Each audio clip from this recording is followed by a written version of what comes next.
Good evening, everyone. I told you yesterday that we were searching for Enrique Martinez, known as Kiki, or Kiki, depending on who you talk to. We have a murder warrant for his arrest from a November 8th murder of a homeless man in Eloise, Florida. That person's name was Edil Rodriguez. So I can tell you that he is in custody now for that. In addition, we talked yesterday about this beautiful young lady, Sierra Hernandez, who's 20. She went missing prior to January 14th, but on January 14th was reported to us as missing.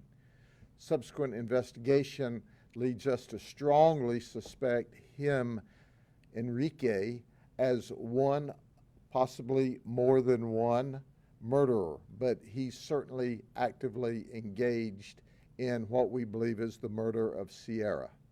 That investigation's ongoing. We have searched around the clock for Enrique. He did a pretty good job at avoiding us for a period of time. But our deputies and detectives, who are the very best, never gave up.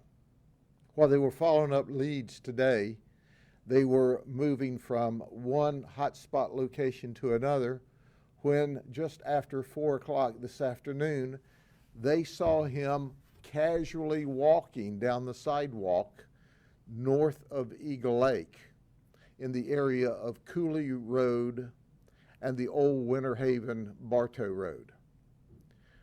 Our detectives who were stalking him hard were shocked that all of a sudden here he appears just wandering down the sidewalk. But there was a reason for that. We had put so much pressure on his friends and his family. We'd made several arrests of people who had harbored him or transported him to get him away from us, that he was too hot to handle for even his friends or his family. So he began to run, and he ran into a wooded line. We set a perimeter with our deputies, a lot of our deputies. We were joined by the Winter Haven Police Department. They're great allies and partners, and they came out to assist. We searched for him with a canine, and he came out of a wooded area and gave up.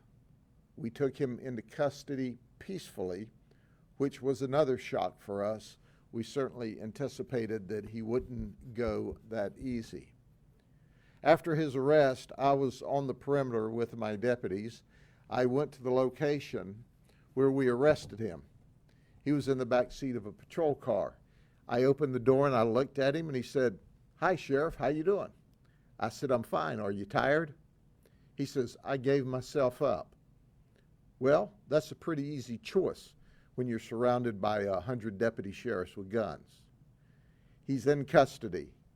The investigation goes on concerning the death and the murder of Sierra Hernandez.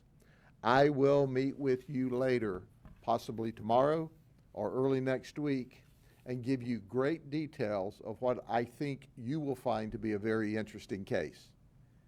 God bless you, and thanks for the hard work of my deputies.